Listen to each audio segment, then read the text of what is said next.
So we've got a bunch of financial advisors listening here, and we also probably have a lot of financial advisors that are parents. So this is kind of a cool cross section.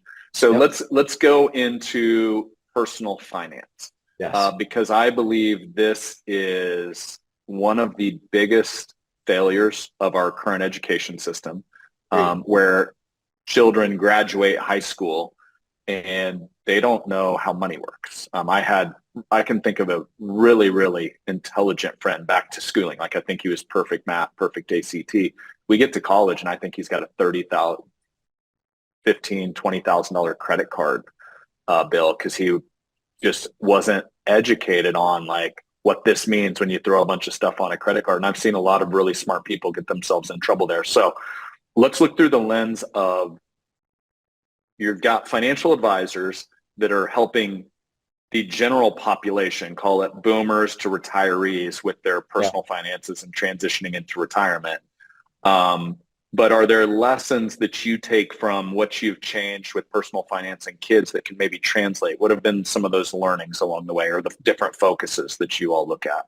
Yeah, we take a look at, I mean, what, because even that concept alone of personal finance is, as you know, and as all listeners know, it's a vast topic. So we want to give the Mm-hmm. kids as much influence as possible and experience as possible in all of this. So like I said, they're all running businesses or taking their businesses into perpetuity, right? So they're getting real time. Hey, this is, and we'll dive into understanding like just some of the basics on, hey, this is this one's a sunk cost versus like they dive into all of these concepts, but they're actually Mm-hmm. bringing their products and services to the market. So they're actually trying to make money and they're having to go back in and go, okay, what were my expenses? What's the general income? They're having to, create P&Ls. And as obviously as the businesses get more sophisticated as they get older, there's more and more that they're adding to this. But it's something that just becomes a normal conversation for them as they continue to do this over and over. As they get older, get into the middle school, get into high school, they start doing various case studies, everything from investment to real estate investment to we're going to put you, you're going to go draw a scenario where it's like, okay, you're a college grad. Here's where you live. Um, Here's what your degree is in. Here is your new spouse. She's got this much debt.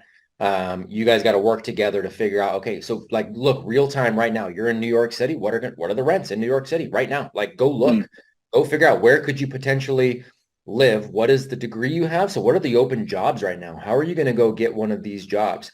And if you come in, let's say you land that job and it's going to make you X amount. So what is that going to look like? Let's map out all of our expenses.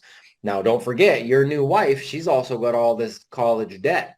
So what does that debt look like? What is your debt service to that, turn into? At what point do you think you're going to be able to buy a home and how are you projecting this? So they'll go into these various scenarios where they're role playing and then they'll also do case studies of other people who have gone through similar situations.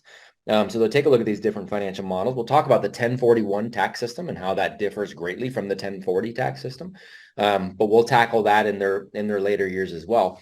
So we'll do all of these things, but I'll tell you Mm-hmm. right now, the most important thing that we do on campus from understanding the financial implications of anything they're going to do is we talk to the parents and we talk about the parents' current financial situation. We educate the parents on the 1041 versus the 1040. What are different, opportunities that you have? We'll have advisors come in for the parents.